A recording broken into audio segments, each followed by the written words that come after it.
Vexmer's crimson scales caught the light of 3 suns as he stepped through the marble archway of his estate. The draconian billionaire had cut his meeting short.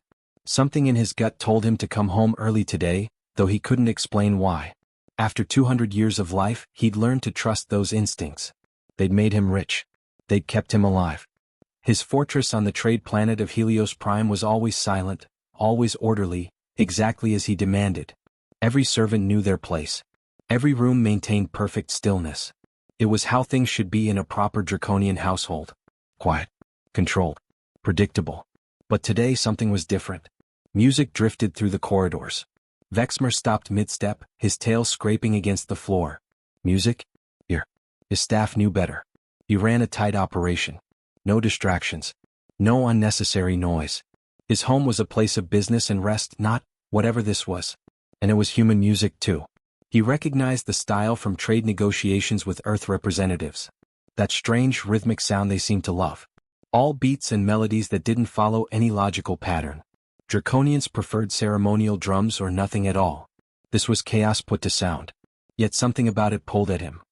His clawed feet moved silently across the polished marble floors as he followed the sound. Years of hunting smaller creatures on his home world made stealth natural, even with his massive size. The melody grew louder as he moved deeper into the east wing. It was strange, yes, but there was something almost alive about it. Like it had a heartbeat of its own. The sound came from the grand hall. The one he'd specifically told his staff never to use. It was for important guests only. Diplomatic meetings. Business partners worth impressing. Not for daily use. Vexmer approached the doorway and peered inside. He froze. His son Theron was laughing. Actually laughing. The sound hit Vexmer like a physical blow to the chest. When had he last heard that? Weeks? Months? The young dragon's wings fluttered awkwardly as he tried to copy the movements of the human woman before him. Nicole. His maid of 3 years. She was teaching his child to dance. No, no, little one, Nicole said, her voice warm and patient. Feel the rhythm. Humans don't dance with just our bodies. We dance with our hearts first. That's the secret. Vexmer watched as she demonstrated a simple step. Her feet moved in a pattern that seemed effortless, her body swaying to the music like water flowing downstream. For a human, she moved with remarkable grace. Smooth. Controlled. Every motion had purpose. Theron tried to copy her, his young body still growing into its size. He was clumsy, tripping over his own tail as he attempted the turn. Vexmer expected frustration. Theron hated failing at things lately. Everything made him angry or sad these days. But instead, the boy caught himself and burst into giggles.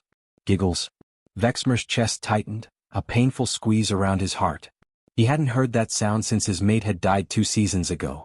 Theron had been silent since then, withdrawn into himself like a turtle hiding in its shell. He barely ate, barely spoke. He just sat in his room staring at nothing. The finest draconian physicians had examined him. They'd run every test, used every scanner, analyzed every possibility. They'd found nothing physically wrong. He's grieving, they'd said, as if that explained everything. Give him time. But time had only made it worse. Theron was fading away bit by bit, and Vexmer had felt helpless. Completely helpless. He could negotiate billion-credit deals without blinking. He could outmaneuver corporate rivals in his sleep. But he couldn't help his own son. Yet here now, in this moment, his son was alive again. Really alive. That's it. Nicole encouraged, clapping her hands together. You're getting it? See, your body knows what to do. You just have to let it. Theron tried again, this time making it 3 full steps before wobbling. He spread his wings for balance and Nicole laughed with him, not at him. The difference mattered. Vexmer watched as Nicole adjusted Theron's posture with gentle hands, showing him how to shift his weight properly. Her movements were odd though. Too controlled. Too aware. She didn't move like the other servants. They shuffled, hurried, always nervous around him. But Nicole moved differently. She shifted her weight like someone constantly prepared for something. Her eyes flickered to the doorways even while teaching. Her stance was balanced, ready. These weren't the movements of a simple domestic worker. For the first time in 3 years, Vexmer truly looked at his human maid. Really looked beyond the uniform and the quiet efficiency.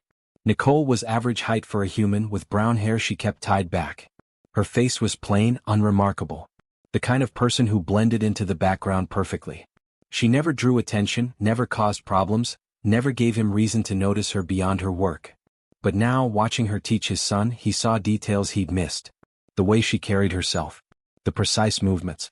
The constant awareness of her surroundings even while appearing relaxed. And he realized something that made his scales prickle with unease. He knew nothing about her at all. 3 years she'd worked in his home. 3 years she'd been around his son. And he couldn't remember a single personal detail about her. Where had she come from? What was her story? Why did a human end up working as a maid on a trade planet millions of miles from Earth? Vexmer pulled back from the doorway, his mind racing. He needed answers. But for now he'd let this continue. Because whatever Nicole was doing, whatever her secrets might be, she'd accomplished what dozens of expensive physicians couldn't. She'd made his son laugh again. And that was worth investigating carefully. 3 days passed and Vexmer couldn't stop watching Nicole. It started as casual observation, just keeping an eye on the woman who spent time with his son. But the more he watched, the more questions piled up in his mind like credits in a bank account. She moved through the estate like water flowing downhill. Always where she needed to be, exactly when she needed to be there. Never rushing, never hesitating. Just smooth, efficient movement from task to task. Most servants hurried around, anxious to please. They made noise, dropped things, apologized constantly. Nicole did none of that. She was quiet. Almost invisible. And once you started noticing her, you couldn't stop. The way she entered rooms got under his scales. Every single time, her eyes would sweep the space in less than a second. Left to right, corner to corner. She'd note the exits without seeming to look at them directly. Her head wouldn't turn, but somehow she knew. Always knew where the doors were, where the windows led, what routes existed out of any space. Vexmer had seen that behavior before. In soldiers. In bodyguards. In people trained to survive dangerous situations. Not in maids. Then there were her hands. One morning he'd watched her polish silverware in the dining hall. Her hands moved with practiced efficiency, but they weren't soft. When she reached for a high shelf, her sleeve pulled back slightly. Calluses marked her palms and fingers. Rough, worn patches of thickened skin. Those weren't from scrubbing floors or folding laundry. Vexmer had employed dozens of servants over the years. He knew what domestic work did to hands. These calluses were different. They sat in odd places. The kind of marks you got from gripping things. Hard things. For long periods. Under stress. What had she been gripping? Her positioning bothered him too. During meals when she served food, Nicole always stood near the doorway. Never in corners. Never with her back to open space. She'd stand where she could see everyone, where she could move quickly if needed. When she spoke to other servants, she'd angle her body to keep exits in her peripheral vision. These were defensive positions. Combat awareness. The kind of habits that got drilled into you through training and reinforced through experience. One afternoon, Vexmer caught a glimpse of something else. Nicole was adjusting a painting in the hallway, reaching up to straighten the frame. Her hair shifted and he saw it. A small scar behind her left ear. Cling. Surgical. The kind military personnel got when they had communication implants installed, then removed. She noticed him looking and immediately adjusted her hair to cover it. The movement was casual, natural, like she'd done it 1,000 times before. But her eyes met his for just a fraction of a second and something passed between them. A moment of understanding. She knew he was watching. And she was letting him know that she knew. That evening, Vexmer locked himself in his study and accessed her employment records on his personal terminal. The screen glowed blue in the darkness as he pulled up file after file. Everything was there. Previous employer references from 3 different households across 2 planets. Work history showing steady employment. Identification codes that checked out in every galactic database. Educational certificates from a human vocational school. Medical records showing routine checkups and vaccinations. All perfectly normal. All perfectly unremarkable. All perfectly documented. Too perfect. Real lives had gaps. Mistakes. Overlaps. Messy details that didn't quite line up. People changed jobs suddenly, had unexplained periods between employment, forgot to update their addresses. Life was complicated and records reflected that. Nicole's records had none of that. They were clean. Seamless. Like someone had carefully constructed a believable story and made sure every detail aligned perfectly. Vexmer leaned back in his chair, his tail thumping against the floor. This was professional work. The kind that cost serious money and required serious connections. He made a decision. By morning, he'd hired Gralix, an information broker who specialized in finding what didn't want to be found. The Krellian operated in the gray areas between legal and illegal, trading in secrets that governments and corporations would pay fortunes to keep buried. His fee was obscene, enough to buy a small starship. Vexmer didn't blink. He was one of the wealthiest beings in 7-star systems. Money was just numbers and accounts. The truth was everything, especially when it came to who was near his son. While he waited for Gralix's report, life continued. Nicole kept teaching Theron every evening. The dance lessons became a routine, something the boy looked forward to all day. Vexmer found excuses to pass by the grand hall during those sessions. Checking inventory. Reviewing staff schedules. Inspecting the lighting fixtures. Every evening, Theron seemed more like his old self. The change was remarkable. He started eating properly again, finishing his meals instead of pushing food around his plate. His scales, which had grown dull and lifeless during his grief, began regaining their luster. The healthy shine that young dragons should have. He smiled more. Talked more.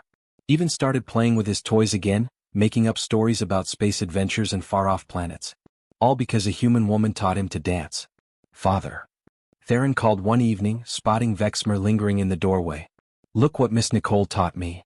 The young dragon attempted a spin, his body turning clumsily. He wobbled halfway through, his balance off. But instead of falling, he spread his wings and steadied himself, completing the move with a triumphant grin. It was clumsy by draconian standards. Graceless even. But his eyes shone with pride, and that made it beautiful. Humans have a saying, Nicole said, turning to face Vexmer directly. She met his gaze without flinching. Something flickered in her expression. A challenge, perhaps. Or maybe a warning. Dance like nobody's watching. Vexmer felt the weight of those words. She knew. She knew he'd been watching, investigating, digging into her past. And if someone is watching? Vexmer asked carefully. Nicole smiled, but it didn't reach her eyes. The expression was pleasant enough on the surface, but underneath, something harder lurked. Something that had seen things and survived them. Then you dance anyway, Mr. Vexmer, she said quietly. You dance anyway. That night, Gralix sent his report. Vexmer opened the encrypted file and began reading. His blood ran cold with the first paragraph. By the second, his hands were shaking. He read the entire report 3 times, each pass making his chest tighten with growing dread. Nicole Anderson's records went back exactly 3 years and 2 months. Every document, every reference, every piece of identification traced back to that specific date. Before that, nothing. No birth records on Earth. No citizenship files. No educational history. No medical records. No family connections. No childhood home. No friends or relatives listed in any database across human space. She didn't exist. For the first 20-something years of her life, Nicole Anderson simply wasn't there. It was as if she'd appeared from thin air exactly 3 years and 2 months ago, fully formed with a complete history that started the moment she applied to work for her first employer. Or, and this thought made Vexmer's scales prickle with fear, as if someone with serious resources had erased her completely. Deleted her. Removed every trace of who she'd been before. The question was why?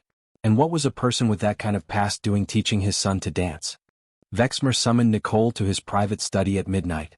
The timing was deliberate. Late enough that most of the staff would be asleep. Quiet enough that no one would hear their conversation. Dark enough that the truth might feel safer to speak. His security chief, Dravik, stood in the corner with a plasma rifle across his chest. The weapon hummed softly, fully charged and ready. 2 automated defense turrets had descended from the ceiling, their targeting systems locked onto the doorway. Red dots painted the entrance, waiting. Vexmer wasn't taking chances. Not anymore. Not when it came to his son's safety. The door opened and Nicole walked in. She wore her simple maid's uniform, the same plain gray outfit she wore every day. Her brown hair was pulled back in its usual practical style. Nothing about her appearance had changed. She looked like she always did, ordinary, unremarkable, forgettable. But Vexmer saw her differently now. Nicole's eyes swept the room in that familiar pattern. She noted the security chief without looking directly at him. Clocked the position of both turrets with a barely perceptible glance upward. Assessed the weapons, the angles, the threats. All in less than 2 seconds. Then she looked at Vexmer. Her expression remained calm. Unnaturally calm for someone facing armed guards and automated weapons. Most people would be terrified. Confused. Demanding explanations. Nicole just stood there, waiting, like she'd been in this exact situation 100 times before. Maybe she had. Sit, Vexmer commanded, gesturing to the chair across from his massive desk. Nicole walked forward, her movements controlled and measured. She sat down, hands folded neatly in her lap, posture perfect. Like she was waiting for a job interview, not an interrogation. Vexmer pushed the data pad across the polished surface. It slid to a stop directly in front of her. The screen glowed with Gralix's report, page after page of dead ends and impossible gaps. Who are you? His voice came out harder than he intended. Your records are fabricated. Everything about Nicole Anderson is a lie. You don't exist before 3 years ago. So I'll ask you one more time and I want the truth. Who are you really? Nicole stared at the data pad without picking it up. She didn't need to read it. She already knew what it said. Her eyes went distant, like she was looking at something far away. Something only she could see. The silence stretched. 10 seconds. 20. 30. Then she sighed. It was a deep, tired sound. The kind of sigh that carried years of weight. And something changed. It was subtle but unmistakable. The mild, gentle maid who taught his son to dance simply vanished. Her shoulders shifted slightly. Her spine straightened. Her jaw set in a different way. Even the look in her eyes transformed, from soft to sharp in an instant. In her place sat someone else entirely. Someone harder. Someone dangerous. My real name is Nicole Martinez, she said quietly. Her voice had changed too. Less gentle, more direct. The voice of someone who'd given orders in life or death situations. Captain Nicole Martinez, formerly of the Earth Stellar Marines, 9th Recon Division. She paused, then added 2 words that made the room feel colder. They called us the Ghosts. Vexmer felt every scale on his body bristle. The Ghosts. Even Draconians knew that name. Every species in the galaxy knew that name. They were legend. The impossible humans who'd done the unthinkable. During the Krillian border wars, that single unit had held Krillian Pass against overwhelming odds. 200 humans facing 10,000 Krillian shock troops. The enemy had armor, air support, artillery. The humans had rifles, makeshift explosives, and terrain they'd learned to use like a weapon. The battle lasted 6 days. Military historians still studied it. They called it the most improbable defensive stand in modern warfare. The Ghosts had used tactics that made no sense on paper but worked perfectly in practice. Ambushes from impossible angles. Traps made from scavenged parts. Psychological warfare that broke the enemy's will to fight. They'd won. Barely. Only 12 Ghosts survived out of 200. You're supposed to be dead, Vexmer said, his throat tight. The official records say. The records say exactly what I needed them to say, Nicole interrupted, her voice steady and cold. I didn't die at Krillian Pass, Mr. Vexmer. Sometimes I wish I had. It would have been easier than watching everyone I cared about get torn apart while I kept fighting. Her hands tightened slightly in her lap. The only sign of emotion. Because that's what humans do, she continued. We don't stop. We don't quit. Even when it's hopeless, even when everyone around us is dying, we just keep moving forward. We fight until there's nothing left to fight with, and then we fight with our bare hands. It's what makes us dangerous. It's what makes us survivors. She looked down at her hands like they belonged to someone else. When the war finally ended, Earth wanted celebrations. Victory parades through the capital.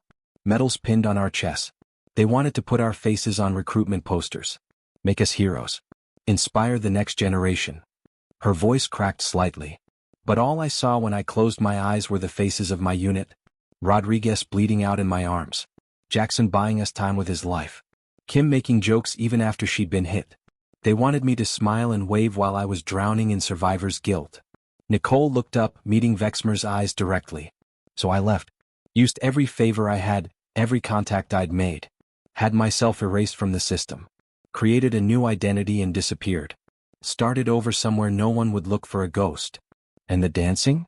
Vexmer asked, his voice softer now. The anger had drained away, replaced by something else. Understanding, maybe. Or sadness. Nicole's expression flickered.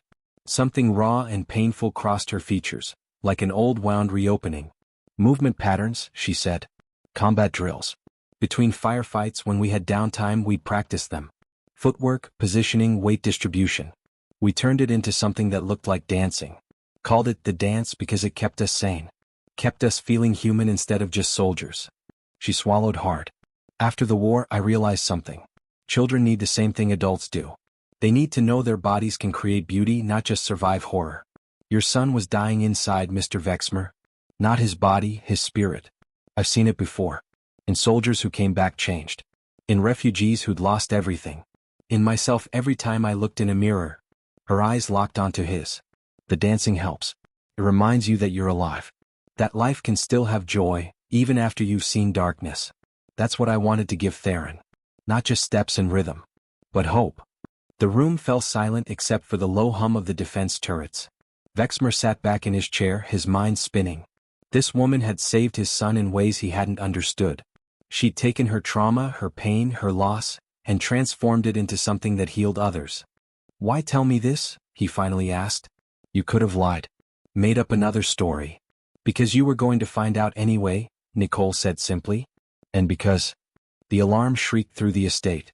Red emergency lights flooded the study, spinning and flashing. The defense turrets swiveled toward the door, targeting systems activating with mechanical precision. Dravik grabbed his weapon, pressing his hand to his ear where his comm device fed him information. His face went pale. "Sir, we have multiple breaches," he shouted over the alarm. "Armed intruders. 15 confirmed hostiles, maybe more." The door exploded inward in a blast of fire and smoke. Nicole moved before the smoke cleared. Her body reacted on pure instinct, muscle memory taking over. Training that had been drilled into her bones during countless hours of combat drills. The kind of reflexes you couldn't fake, couldn't learn from books. You earned them by surviving when you shouldn't have. The first plasma bolt screamed through the doorway, bright blue and deadly. Nicole was already dropping, rolling low beneath the shot. The blast hit the wall behind where she'd been standing, scorching the expensive paneling. She came up inside the lead mercenary's guard before he could adjust his aim. Too close for him to use his rifle effectively. That was the trick with most hired guns. They relied on their weapons and forgot that combat happened at every range. 2 fingers extended, she struck his throat with surgical precision. Right at the soft spot where the windpipe met the collarbone. He dropped his weapon, hands going to his neck, gasping for air that wouldn't come. Nicole caught his rifle mid-fall with her left hand. Her right hand was already moving, spinning the weapon in a smooth arc. She reversed her grip, brought it up and fired twice. Both shots hit the mercenaries behind the first one. Clean headshots. They dropped without a sound. 3 hostiles down in less than 5 seconds. "Theron." Vexmer roared from behind his desk. His voice shook the room. Flames built in his throat, the natural defense response of his species. He was preparing to fight to protect his home. "Safe room now?" Nicole shouted, already moving toward the doorway where more attackers were pushing through. She didn't look back at Vexmer. Couldn't afford the distraction. "Keep your son in there until I come get you." 3 knocks, pause, then 2 more. "Don't open for anything else." Her voice carried absolute authority. The tone of someone who'd given orders while under fire, who'd commanded troops when death was seconds away. "I don't take orders from..." Vexmer started, his pride flaring up even in the middle of an attack. "Now." The single word cut through everything. It wasn't loud, but it carried weight. Command. The voice of a captain who'd led soldiers through hell and brought them out alive. Even Vexmer's ancient instincts responded to it. Something primal recognized the tone of a warrior giving orders in battle. His body moved before his mind could argue. He grabbed Dravik by the shoulder and ran toward Theron's quarters. His claws scraped against the marble floors as he raced through the corridor. Behind him, he heard Nicole's voice, cold and calculating now. All emotion stripped away. Targets acquired. Engaging. Then the screaming started. Nicole moved through the smoke and chaos like she'd been born in it. For more mercenaries pushed through the doorway, weapons raised. They expected resistance from security guards. Maybe some automated defenses. They weren't prepared for what they found. She was already in motion. The rifle was empty now, so she threw it. The weapon hit the nearest attacker in the face, breaking his nose in a spray of blood. He stumbled backward into his partner. Nicole used the confusion, closing the distance in 3 quick steps. Her elbow struck the second mercenary's jaw. She heard the bone crack. He went down hard. She grabbed his sidearm from his holster while he was falling, spun and fired twice more. 2 more hostiles down. 6 down. 9 to go by her count. The estate's layout was mapped perfectly in her mind. Every corridor, every room, every piece of furniture. She'd spent 3 years cleaning these halls, dusting these rooms. Learning. Always learning. Because that's what ghosts did. They studied their environment until they could navigate it blind. Now it was paying off. Nicole fell back into the corridor, using the narrow space to her advantage. The mercenaries couldn't spread out, couldn't use their numbers effectively. They had to come at her 1 or 2 at a time. Basic tactical thinking, control the battlefield, control the fight. She heard their heavy boots on marble. Saw their shadows on the wall before they rounded the corner. Amateur mistake. You never announce your position like that. When they came around the corner, she wasn't where they expected. She'd climbed, using a decorative column for leverage, and was above them. Their eyes searched at ground level. Wrong place to look. She dropped onto the lead mercenary's shoulders, using her weight and momentum to drive him face-first into the floor. Before his partner could react, she grabbed the fallen man's shock baton and threw it like a spear. It hit the second attacker in the chest, the electrical charge dropping him instantly. 8 down. 7 to go. Nicole kept moving, never staying in one place. That was another ghost tactic. Be where they don't expect, move before they can target you, use their own momentum against them. She heard shouting from the east wing. More mercenaries were trying to flank her position, coming around through the servant quarters. Smart. They were adapting, working as a team now. Good. That meant they'd group up. And grouped enemies were easier to handle than spread out ones. Nicole grabbed a fire extinguisher from the wall. Not her first choice of weapon, but humans had learned long ago that anything could be a weapon if you used it right. She sprinted down the hallway, her feet barely making sound on the polished floors. 3 mercenaries rounded the corner ahead. She pulled the pin on the extinguisher and threw it. The pressurized canister exploded in a cloud of white foam, filling the corridor. They fired blindly into the cloud, plasma bolts streaking through the chemical fog. But Nicole wasn't in the cloud. She ducked into a side room the moment she threw the extinguisher. Another advantage of knowing the terrain. She came out behind them while they were still firing at nothing. 3 quick strikes, precise, efficient, brutal. They went down like puppets with cut strings. 11 down. 4 to go. Nicole paused, listening. Her breathing was controlled, steady. Her heart rate elevated but manageable. This was familiar territory. Not good exactly. She'd never enjoyed combat. But familiar. Like a terrible song you'd heard so many times you knew every note. Somewhere in the distance, she heard Vexmer's roar. He'd reached Theron. Good. The boy would be safe in the reinforced room. Now she just had to finish this. Nicole's expression was blank as she moved deeper into her own estate. Not the estate she cleaned.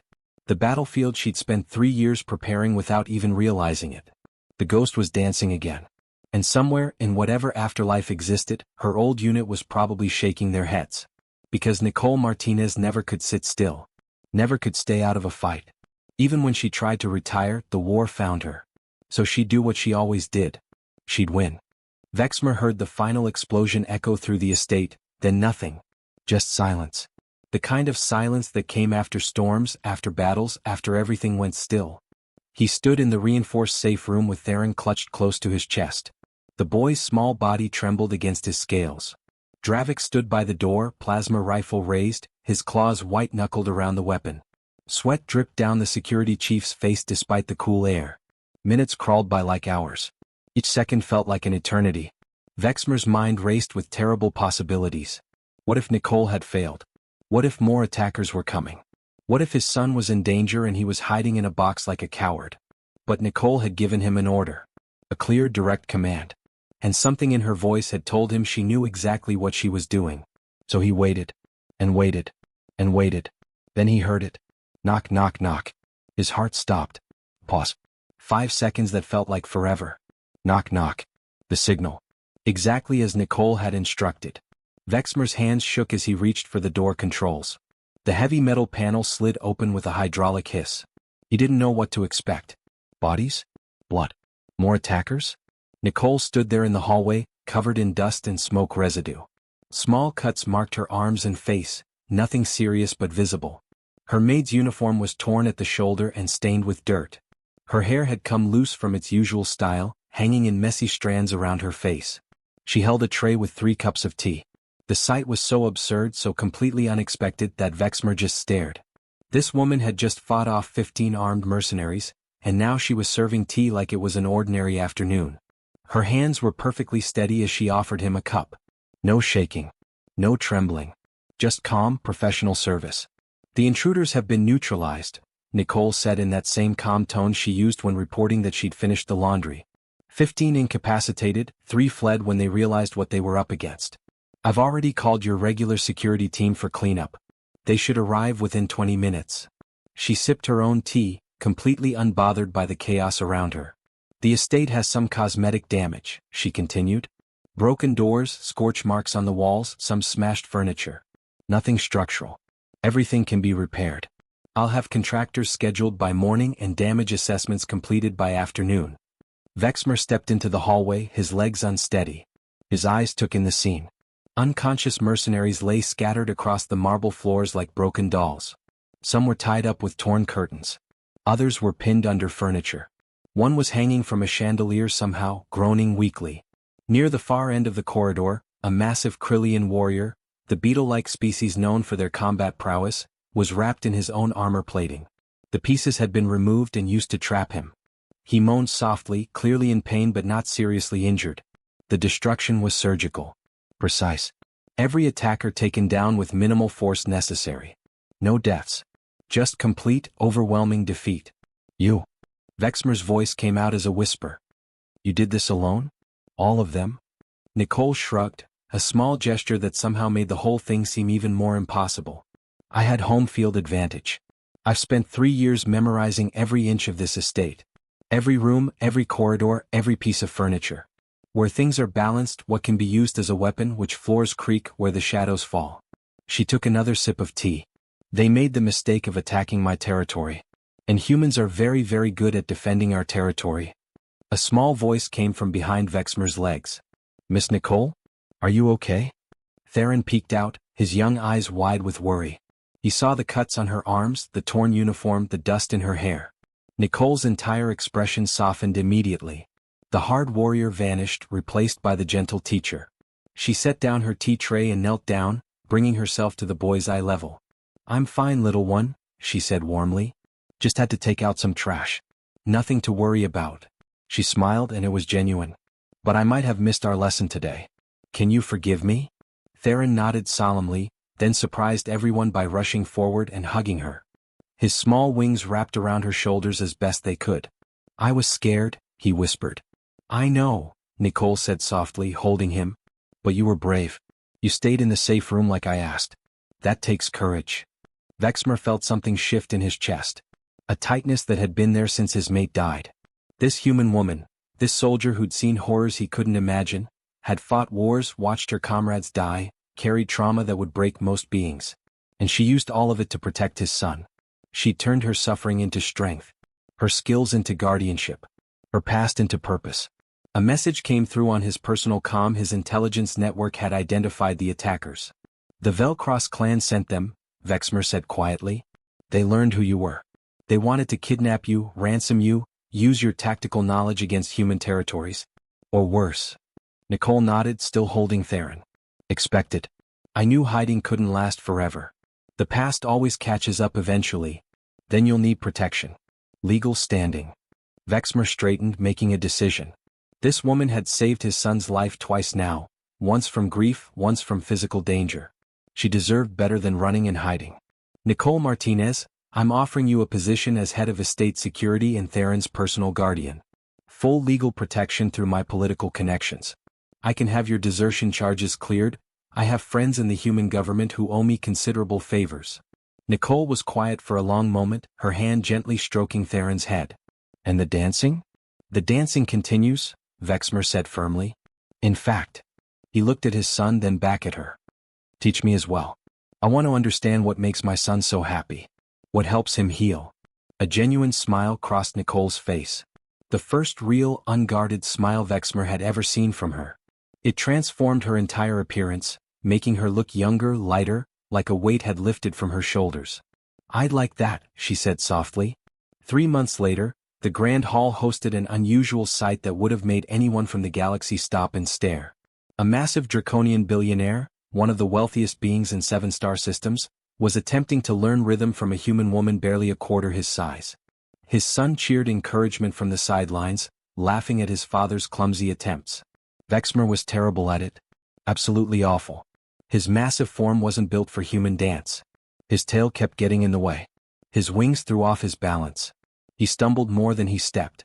But Theron laughed. Really laughed. The sound filled the hall with joy. And that made everything worthwhile. Nicole had finally found what she'd lost at Krillian Pass. Not her unit, she'd never get them back and the grief would always be there. But a purpose.